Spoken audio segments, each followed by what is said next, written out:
Thank you for watching this video.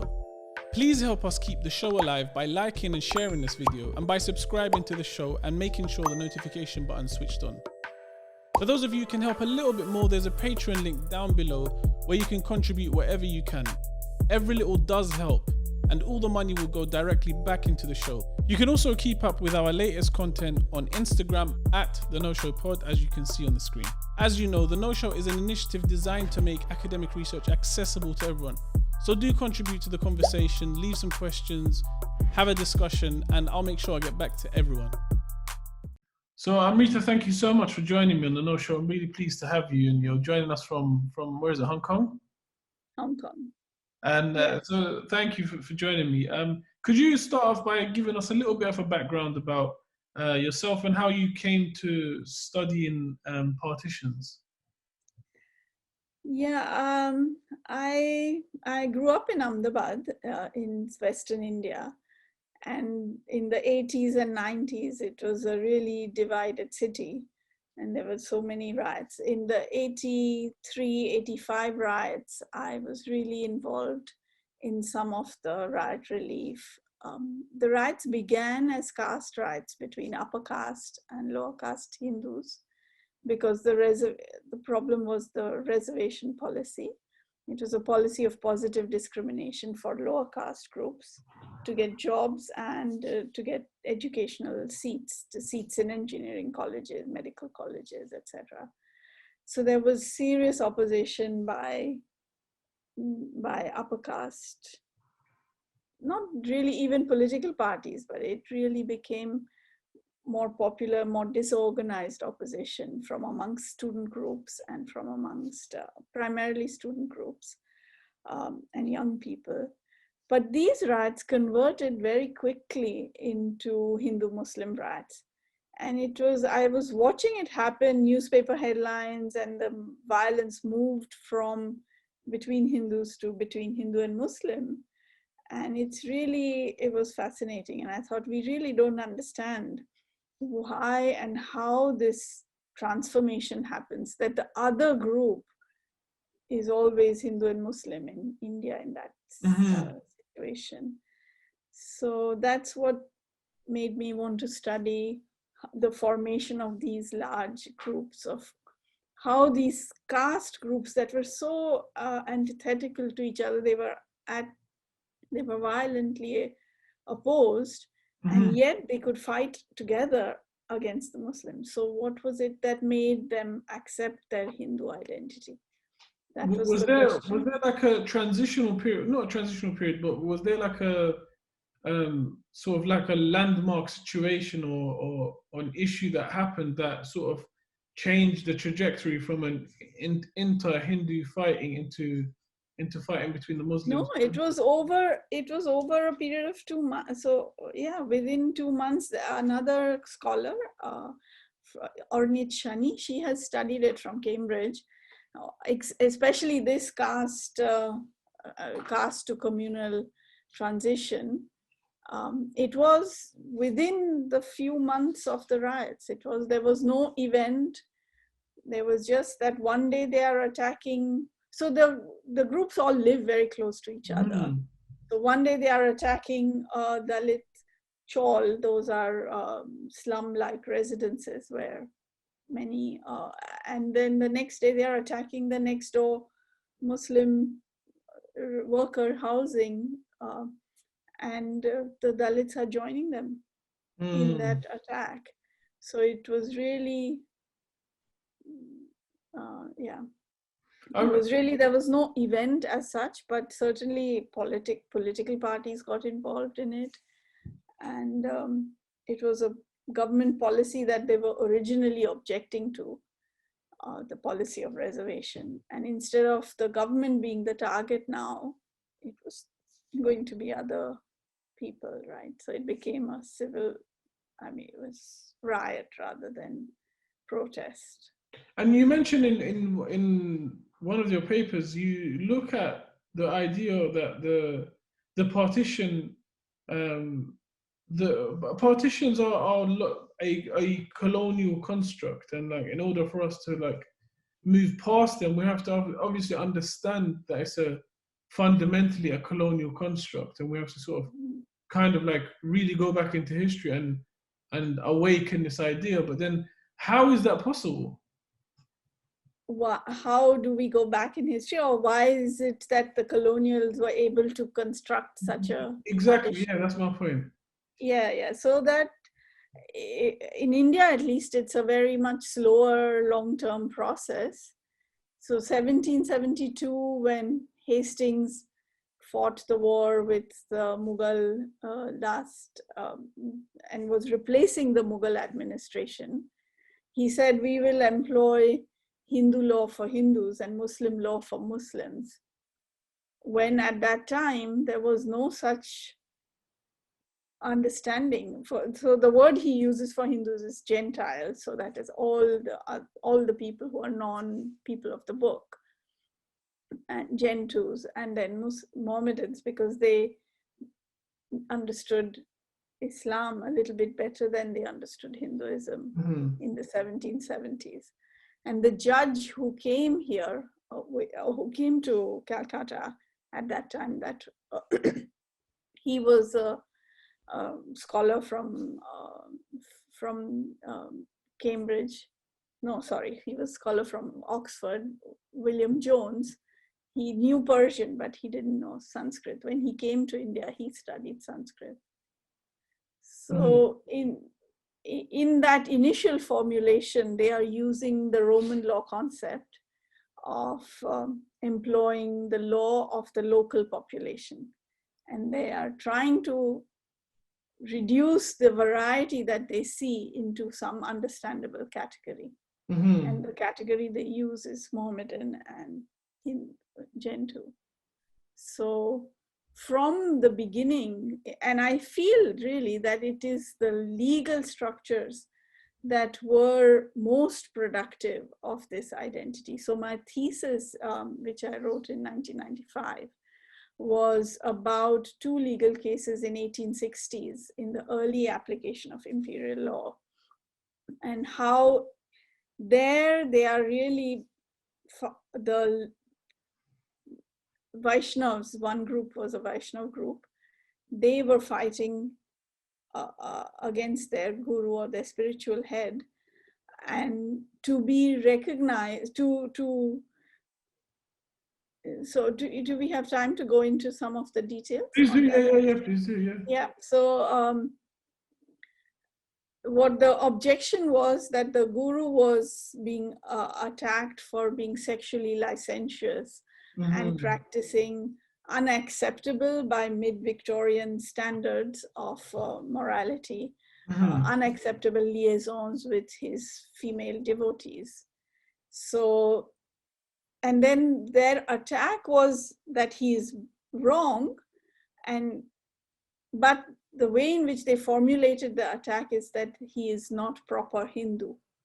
Okay. So what is a proper Hindu was being defined in the court case. And at the end, both the spiritual leader and the devotees who were against each other have to finally come to one understanding of what is a good Hindu. And both were claiming that Hinduism for themselves.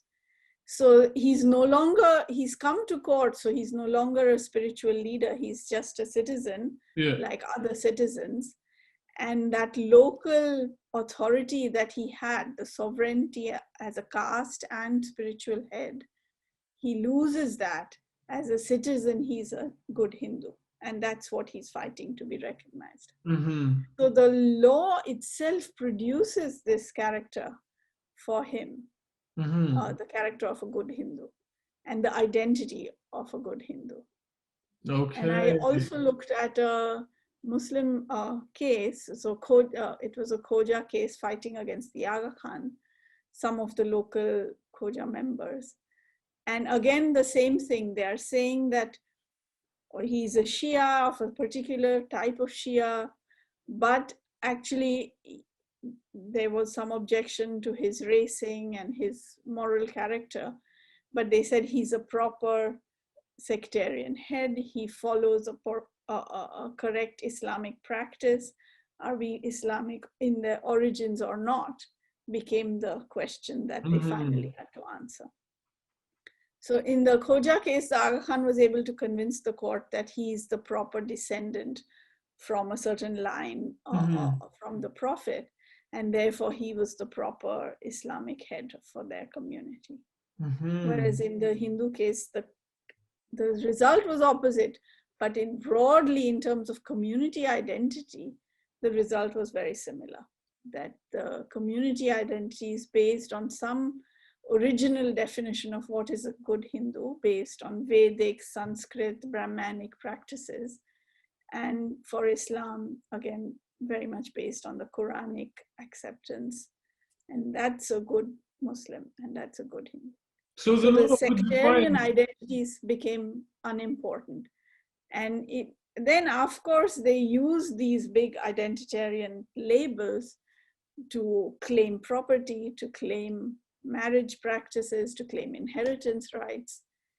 So it wasn't simple that they call you Muslim and therefore you have to become Muslim, but you had to claim Islam in order to claim your inheritance, in order to claim your marriage, adoption, etc.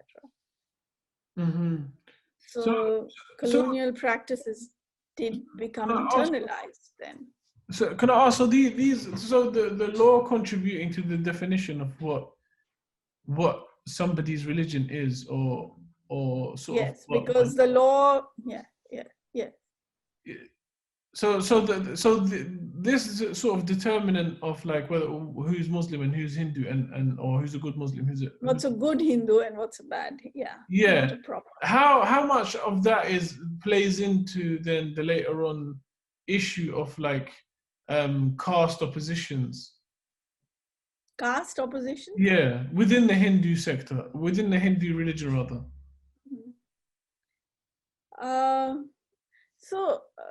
So that's another interesting question, because the British understood Hinduism as having caste. And they said, oh, Islam doesn't have caste. So even though South Asian Muslims did practice caste in a certain sense, but they would refuse to accept that for Muslims in India. But they did accept that for Islam, for Hinduism. So the definition of Hinduism involved recognition of caste.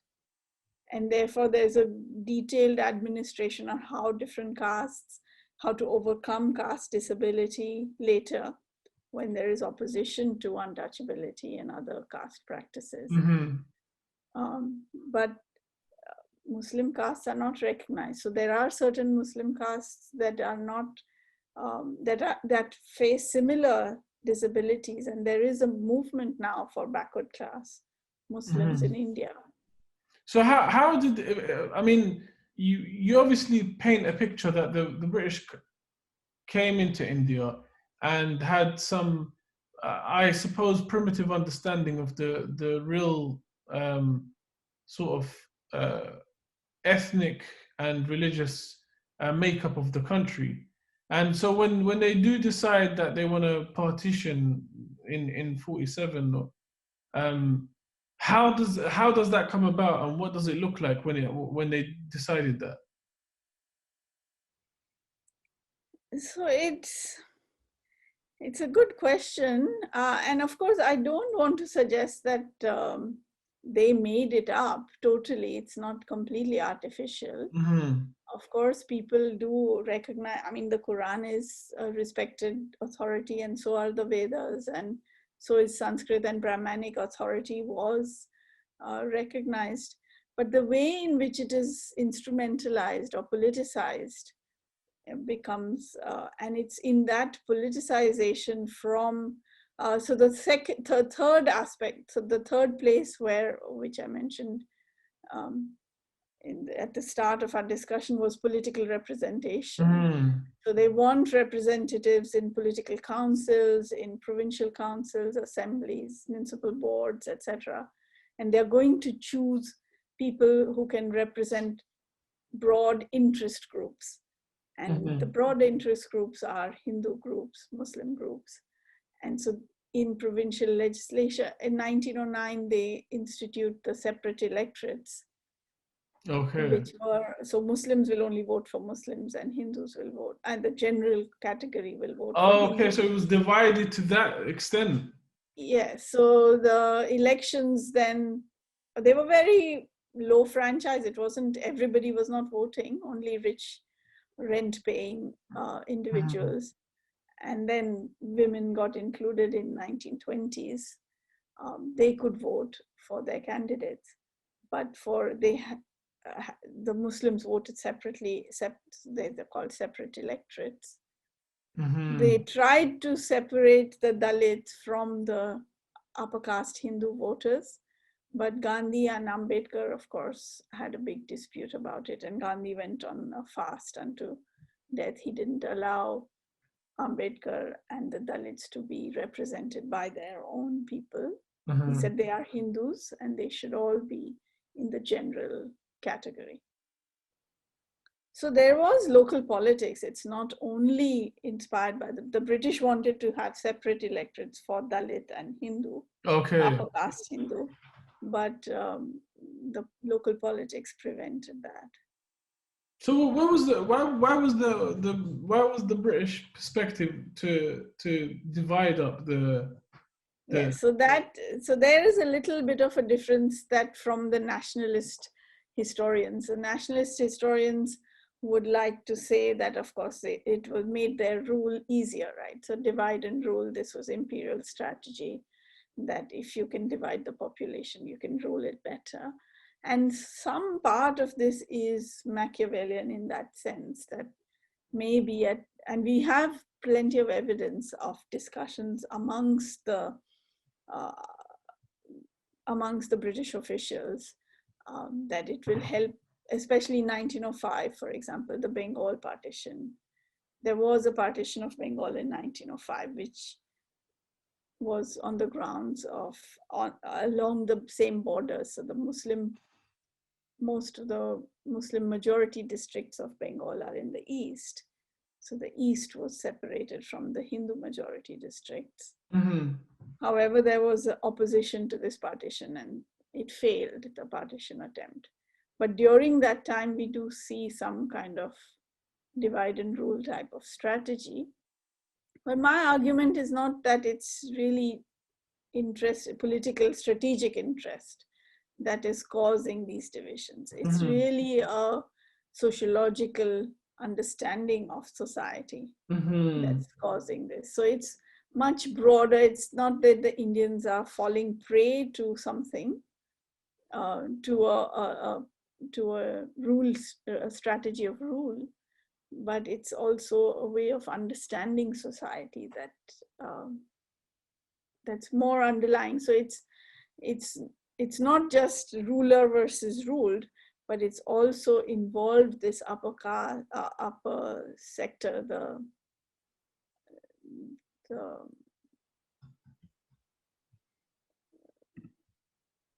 I don't know what to call it. I don't want to say bourgeoisie because it's not really just the upper classes, but also the ruling classes, some of whom were really coming from a working class background, like Ambedkar and others. So even they fall prey to this understanding of society as Hindu versus Muslim. So Ambedkar is pro self-determination. Broad international discussions of self-determination were also important, of course, both for the British. They understood groups as needing their own, by the mid-20th century, this idea of self-determination has become very crucial to the understanding of democracy. Which changes, I think, after the Second World War. But before the Second World War, while the partition discussions were going on, it was felt by many that if you could be representing your own group, then you would be more authentic and would get a better government out of it. So your own government is a self-determined government, not necessarily a broad minority rights recognition So that minority rights, recognition of minority rights in a democratic system is quite different from the understanding of self-determination. Yeah. So I Yes. think that broader Wilsonian concept of self-determination, ethnic identity, is also playing into that politics of group definition. It's very interesting because you look at it more of a sociological lack of understanding or a struggle with the sort of societal makeup. But then if like my sort of take from that is, well, if you look at then at later, more modern sort of instances where a country has had to, establish some kind of new democratic process. And I can only, think of my country, Iraq. And Iraq was also divided along these sort of religious and ethnic lines. And to a large extent, it's become incredibly problematic. And because it's created this false sense of identity, or it's sort of manufactured a self identity that has led to all sorts of violence. Yes. And also, I mean, Iraq was part of the British administration for a while from India, if you remember. Yeah. So they used Anglo-Mohammedan law and applied it both in Palestine, and their judges were moving back and forth from India to Palestine. The district administrators were moving back and forth. And then, of course, in 1918, it transforms and Iraq is then ruled by Egypt from the British office in Egypt rather than from India. Yeah. So it changes at that point. But before that, and the understanding of society in Iraq was really, I think, I haven't studied Iraq history, of course, but I think you can look for structures of governance that were being deployed, both legal as well as census and understanding what is the makeup of this society. So can I ask you, how did you sort of begin to look at the well, not how, but what are the key similarities between the partition of Palestine and the partition in India? Yeah, so the similarity is that it's, I mean, there's so many differences, first of all. So we first should recognize that in India, the Muslim population is not foreign, whereas in Palestine, the Jewish population is migrant and is recent migrations.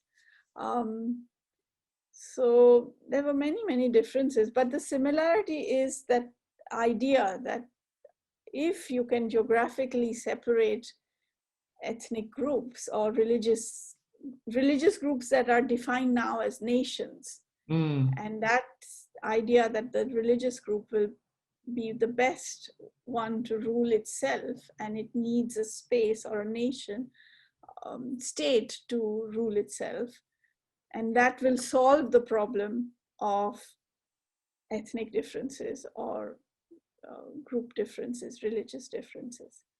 That's the similarity. So the thinking of, I mean, the Arabs were not asking for partition, nor were the Hindus asking for partition. They thought that their demographics did not allow, and even their political practice did not accept this kind of partition ideas. So minority rights, because there was not enough of a recognition of minority rights in the British discussion of political representation. It was always, you must represent yourself. And then nationalism became so important that every group wanted its own representation in a certain sense. So that kind of nationalist ideas and it was an international idea, not just amongst these local groups, but across Europe, across Europe and America. Anti-imperialism, because anti-imperialism, the opposition to imperialism was nationalism. Yeah. And this notion that minority rights within a democratic system was not quite as important as it is today. It's common sense today, but to think in the 1920s, it was really when the 1920 Turkish and Greek population exchange, it was monitored by the League of Nations, and that was used as a model for separating groups that were seen as antagonistic. And that's still very much problematic. It's not been successful in any way. So that the whole ideology of self-determination and nationalist identification of groups, and it's that ideology still, we have to get over it, that it's not really helping us in our fight against imperialism. To recognize that that strategy itself is a colonial strategy of governance, then can help us to recognize that we must recognize minority rights, we must live together. There is no way in which we are going to ever separate groups in separate nations. We are never going to be ethnically homogenized in that kind of small compartments. That's a fascinating observation, and I'm really glad you pointed to that. Where can people find you online if they want to sort of see your work and reach out? I guess the Academia EDU or ResearchGate, they both have my papers. And I'll link your profiles both onto the episode. Yeah, and the SOAS, I think SOAS is now also putting up. Okay, yeah, I'll link that too. Yeah. Well, Amrita, can I just say thank you so much for taking the time to speak to us, even with the time difference. I really appreciate that. Thank you for having me. Honestly, I think your work is extremely important, and you know, just in this conversation, it's really like opened my eyes to an aspect of colonialism that I've never considered before, which is really important. So definitely, I do feel like your work is really worth looking into. Thank you very much. Thanks, Hussein, for giving me this chance. Oh, it's my pleasure. Honestly, it's and hopefully we can have you back on at some point in the future. Okay, thanks a lot. Thank you for watching this video. Please help us keep the show alive by liking and sharing this video, and by subscribing to the show and making sure the notification button is switched on. For those of you who can help a little bit more, there's a Patreon link down below where you can contribute whatever you can. Every little does help, and all the money will go directly back into the show. You can also keep up with our latest content on Instagram at The No Show Pod, as you can see on the screen. As you know, The No Show is an initiative designed to make academic research accessible to everyone. So do contribute to the conversation, leave some questions, have a discussion, and I'll make sure I get back to everyone.